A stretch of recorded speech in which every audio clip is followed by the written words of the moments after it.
अऊज़ु बिल्लाहि मिनश्शैतानिर्रजीम बिस्मिल्लाहिर्रहमानिर्रहीम अल्लाहुम्मा सल्लि अला मुहम्मदिन व अला आलि सय्यिदिना व मौलाना मुहम्मदिन व अस्हाबि सय्यिदिना व मौलाना मुहम्मदिन व बारिक व सल्लिम व सल्लि अलैहि। अस्सलामु अलैकुम व्यूअर्स, कैसे हैं आप सब लोग? खैरियत से हैं? मैं आज की वीडियो शुरू करने से पहले एक छोटी सी वजाहत करना चाहता हूँ। लास्ट वीडियो जो मैंने बनाई थी उसमें जब मैं जर्नल से लेजर अकाउंट बना रहा था तो उसमें शायद वीडियो में जो जर्नल मैं दिखा रहा था उसमें वो थोड़ा सा साइड से कट रहा था। तो उसके लिए आपसे गुजारिश है कि जो वो जर्नल वाला पेपर है वो मैंने वीडियो के शुरू में सारा वीडियो पे दिखाया हुआ है। तो काइंडली अगर किसी को अमाउंट की समझ ना आए, जब मैंने लेजर अकाउंट बनाने सिखाए थे तो उसमें अमाउंट कट रही थी। तो अगर किसी को उस वक़्त समझ ना आए तो वो काइंडली फिर जो पेज शुरू में है उसका स्क्रीनशॉट लेके तो काइंडली उसको रेफ़र कर लीजिएगा। ठीक है, थैंक यू वेरी मच। तो अब आएँ आज की वीडियो शुरू करते हैं। आज जो है वो हमने अकाउंटिंग का तीसरा बुनियादी फ़ंक्शन जो है वो डिस्कस करना है। इससे पहले दो फंक्शंस जो हैं वो हम डिस्कस कर चुके हैं। पहला हमने रिकॉर्डिंग का फंक्शन सीखा था जिसमें हमने जर्नल बनाया। इसके बाद हमने दूसरा फंक्शन सीखा जिसमें हमने क्लासिफिकेशन की और लेजर अकाउंट्स बनाने सीखे। ठीक है जी। अब हमारा जो तीसरा फंक्शन है इसको हम कहते हैं समराइजिंग करना। क्या नाम है जी इस फंक्शन का? इस फंक्शन का नाम है समराइजिंग करना। ठीक है जी। अब समराइजिंग क्या होता है इसको पहले इसकी डेफिनेशन देख लेते हैं। इसमें लिखा हुआ है summarising is a process in which the balances of all the individual ledger accounts are placed in a single format known as trial balance। यानी जो भी हमने टी अकाउंट बनाए हैं, जैसा कि हमने लास्ट टाइम सीखे थे, हमने टोटल जो हैं वो 13 टी अकाउंट बनाए थे इस एग्ज़ाम्पल में। और अब हमने क्या करना है, उन 13 टी अकाउंट्स को हमने एक फॉर्मेट के अंदर प्लेस करना है। यानी जितने भी हम लेजर अकाउंट्स बनाते हैं क्लासिफिकेशन वाले प्रोसेस में, उन तमाम लेजर अकाउंट के जो हमने बैलेंसेस निकाले होते हैं। यहाँ पर जो इम्पोर्टेंट बात है वो ये है कि जब हमने लेजर अकाउंट बनाए थे तो हर अकाउंट का हमने बैलेंस निकाला था। किसी लेजर अकाउंट का बैलेंस जो है वो डेबिट साइड पे आ रहा था और किसी लेजर अकाउंट का बैलेंस क्रेडिट साइड पे आ रहा था। ठीक है। अब वो जो बैलेंसेस हमने फाइंड किए थे, अब उन बैलेंसेस को हमने एक फॉर्मेट के अंदर प्लेस करना है और जिस फॉर्मेट के अंदर इनको प्लेस किया जाता है तमाम लेजर अकाउंट के बैलेंसेस को, उस फॉर्मेट को हम कहते हैं ट्रायल बैलेंस। ठीक है जी। अब इसके बाद लिखा हुआ है each ledger account may have debit और क्रेडिट बैलेंस। जैसे कि मैंने बता दिया कि जो हमारे लेजर अकाउंट्स हैं उनका बैलेंस जो है वो डेबिट भी हो सकता है और क्रेडिट भी हो सकता है। लेजर अकाउंट का बैलेंस डेबिट भी हो सकता है और क्रेडिट भी हो सकता है। ठीक है जी।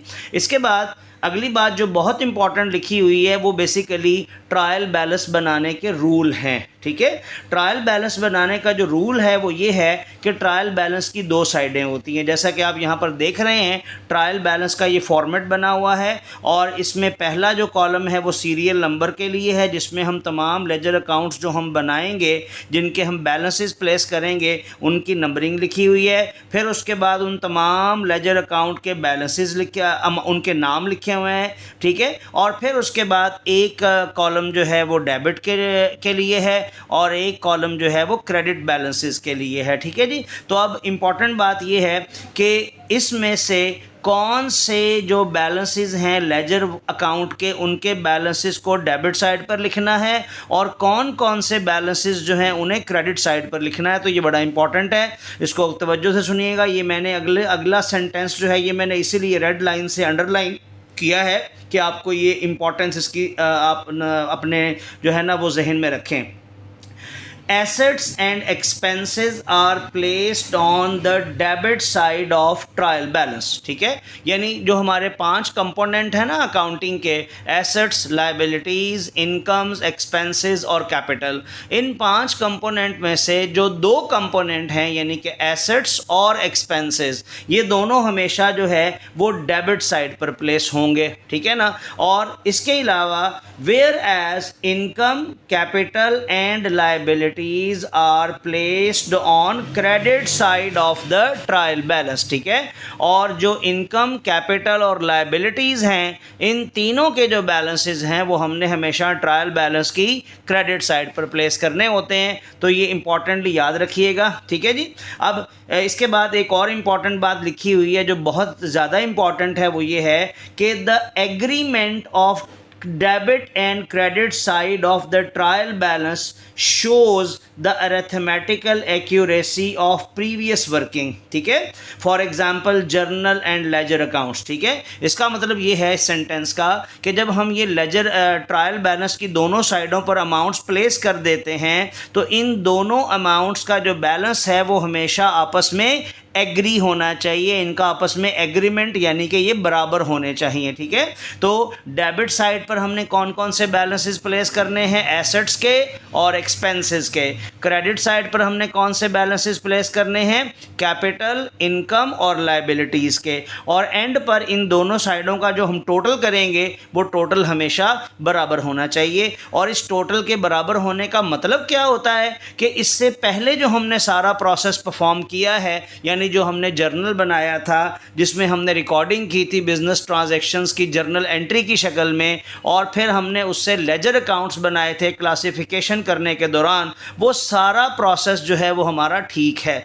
अगर ये ट्रायल बैलेंस हमारा दोनों साइडों से टैली नहीं होता तो फिर इसका मतलब है कि हमने किसी एक स्टेप में या किसी जगह पर कोई मिस्टेक कर दी है, ठीक है। फिर वो मिस्टेक ढूंढनी पड़ती है कि वो मिस्टेक कहाँ पर हुई है, ठीक है। इसके अलावा जो अगला सेंटेंस है इसमें वो भी इंपॉर्टेंट है। So the debit and credit side of trial balance should always be equal. जैसा कि मैंने आपको बता दिया कि ये जो दोनों साइडें हैं ये हमेशा टैली होनी चाहिए, चूँकि इनका टैली होना हमारी जो वर्किंग है उसकी अरिथमेटिकल एक्यूरेसी का, उसके ठीक होने का सबूत है, ठीक है जी। अब मैं चलता हूँ ट्रायल बैलेंस बनाने की तरफ। तो ट्रायल बैलेंस में जैसा कि मैंने आपको बताया कि जो हमने प्रीवियस स्टेप में लेजर अकाउंट्स बनाए थे, उन तमाम लेजर अकाउंट के जो बैलेंसेस हैं वो हमने यहाँ पर प्लेस करने हैं। तो ये जो प्रीवियसली हमने लेजर अकाउंट्स बनाए थे ये मैं आपके सामने प्लेस कर रहा हूँ। तो ये हमने डिफरेंट लेजर अकाउंट्स बनाए थे।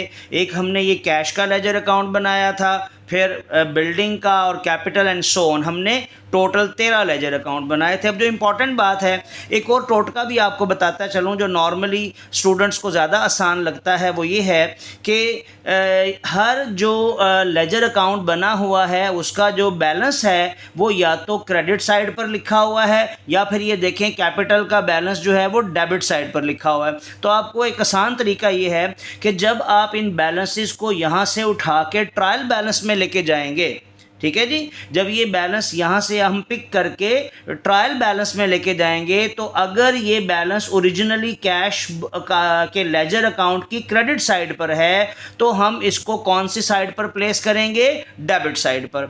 और वैसे भी मैंने आपको बताया कि जो एसेट्स होते हैं उनका बैलेंस हमेशा डेबिट साइड पर ही आता है। तो कैश चूँकि हमारा एसेट है लिहाजा कैश का जो बैलेंस है वो हम डेबिट साइड पर ही लिखेंगे। लेकिन वो एक टोटका कह लें या आसान लफ्ज़ों में कह लें कि जिस साइड पर बैलेंस लिखा होगा उसकी ऑपोजिट साइड पर हमने ट्रायल बैलेंस में लिखना है। तो ये अब पहला अकाउंट हमारा कैश अकाउंट है और कैश का बैलेंस जो है वो देखिएगा कौन सी साइड पर लिखा हुआ है, कैश का बैलेंस जो है ये क्रेडिट साइड पर है। तो जब इसको हम देखिएगा ट्रायल बैलेंस में लेके आएंगे तो कैश के सामने हमने डेबिट साइड पर लिख दिया 2,48,000, ठीक है जी। तो ये, और वैसे भी एसेट जो है ये कैश जो है ये एसेट होता है तो एसेट का बैलेंस हमेशा डेबिट साइड पर आता है। फिर इसके बाद देखिएगा अगला जो लेजर अकाउंट है वो बिल्डिंग का लेजर अकाउंट है और बिल्डिंग का जो बैलेंस है ये क्रेडिट साइड पर लिखा हुआ है 7 लाख रुपया। याद रखना है कि यहाँ पर इनकी टोटल वाली वैल्यू उसको कंसिडर नहीं करना,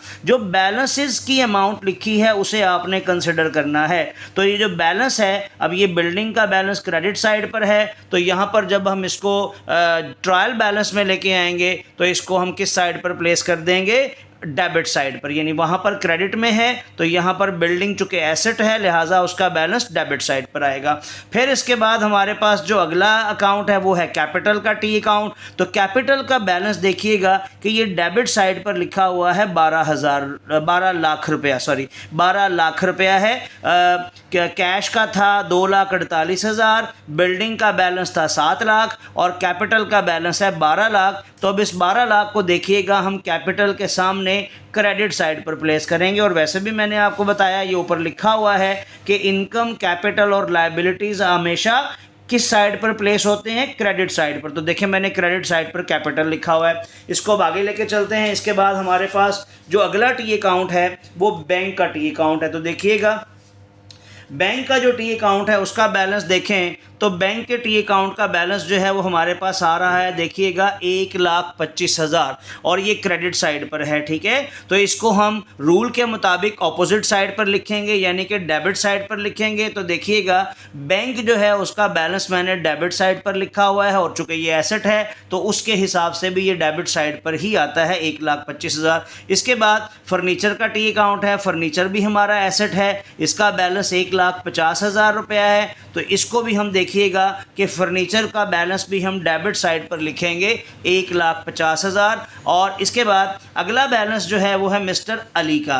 मिस्टर अली का जो बैलेंस है वो देखिएगा डेबिट साइड पर है 30,000 रुपया। मिस्टर अली का बैलेंस डेबिट साइड पर है 30,000। तो जब हम इसको यहाँ प्लेस करेंगे तो इसको क्रेडिट साइड पर प्लेस करेंगे, चूँकि वहाँ लेजर में डेबिट साइड पर था तो यहाँ पर हमने कौन सी साइड पर लिखा, क्रेडिट साइड पर लिखा। ठीक है जी। इसके बाद हमारे पास जो अगला अकाउंट है वो है हमारे पास मिस्टर अली के बाद परचेज का टी अकाउंट। ठीक है जी। तो परचेज का जो टी अकाउंट है इसका बैलेंस देखिएगा ये किस साइड पर लिखा हुआ है, क्रेडिट साइड पर 1,20,000 है। तो हम इसको डेबिट साइड पर प्लेस कर देंगे यानी ऑपोजिट साइड पर। तो परचेज का बैलेंस हमने ये लिख दिया है 1,20,000। परचेज के बाद अगला अकाउंट है मिस्टर अहमद का। मिस्टर अहमद का जो बैलेंस है वो देखें ये 20,000 डेबिट साइड पर लिखा हुआ है। ठीक है, और ये 20,000 जो है वो हम मिस्टर अहमद की क्रेडिट साइड पर प्लेस कर देंगे। ठीक है जी, गौर कीजिएगा इंपॉर्टेंटली। और अब उसके बाद इंपॉर्टेंट अकाउंट आ गया है मिस्टर खान का। मिस्टर खान का जो अकाउंट है इसको अगर हम ऑब्जर्व करें तो इसकी डेबिट साइड का टोटल जो है वो भी अगर हम देखें तो 1,50,000 है। डेबिट को टोटल करेंगे तो 1,50 बनेगा और क्रेडिट वाले टोटल जो हैं वो भी 1,50 ही हैं। लिहाजा इसकी दोनों साइडें जो हैं वो बराबर हैं। जब किसी लेजर अकाउंट की दोनों साइडें बराबर हो जाएं तो इसका मतलब होता है कि इस लेजर अकाउंट का बैलेंस जो है वो ज़ीरो है। क्या है, यानी कोई बैलेंस नहीं है, ना इसका बैलेंस डेबिट साइड पर है और ना ही क्रेडिट साइड पर है। तो लिहाजा हम इसके बैलेंस के सामने देखिएगा मिस्टर खान के बैलेंस के सामने मैंने खाली जगह छोड़ दी है। तो इसका बैलेंस चूँकि क्या है, आप नील लिख दें या खाली जगह छोड़ दें। ठीक है जी। फिर इसके बाद अगला अकाउंट जो है वो सेल का अकाउंट है और सेल का जो बैलेंस है वो डेबिट साइड पर लिखा हुआ है 1,50,000 रुपया। तो इस 1,50,000 को हम कौन सी साइड पर लिखेंगे, अगर ये डेबिट साइड पर है तो इस बैलेंस को क्रेडिट साइड पर लिखा जाएगा। तो देखिएगा सेल का बैलेंस मैंने क्रेडिट साइड पर लिखा हुआ है 1,50,000 रुपया। ठीक है जी। इसके बाद अगला बैलेंस जो है वो है डिविडेंड रिसीव्ड का टी अकाउंट हमने बनाया है और इसका जो बैलेंस है वो 3,000 डेबिट साइड पर है। तो इस डिस्काउंट रिसीव्ड के बैलेंस को मैं किस साइड पे लिखूंगा, क्रेडिट साइड पे लिखूंगा। इसी तरह आगे चलते जाएं, डिस्काउंट अलाउड का टी अकाउंट है। डिस्काउंट अलाउड का जो बैलेंस है वो क्रेडिट साइड पर लिखा हुआ है। तो इसको हम डिस्काउंट अलाउड के जो बैलेंस है इसको हम डेबिट साइड पर लिखेंगे 5,000 रुपया। ठीक है जी। और आखिर में सैलरी का टी अकाउंट है। सैलरी के टी अकाउंट का बैलेंस जो है ये क्रेडिट साइड पर लिखा हुआ है 55,000। तो इसको हम किस साइड पे लेके आएंगे, और वैसे भी सैलरी हमारा एक्सपेंस है तो इसका बैलेंस डेबिट साइड पर आएगा। ठीक है जी। तो ये हमने सारे के सारे जो 13 अकाउंट जिनके हमने नाम लिखे थे उनके बैलेंसेस को हमने यहाँ प्लेस कर दिया। ठीक है, दोबारा से सुन लीजिएगा।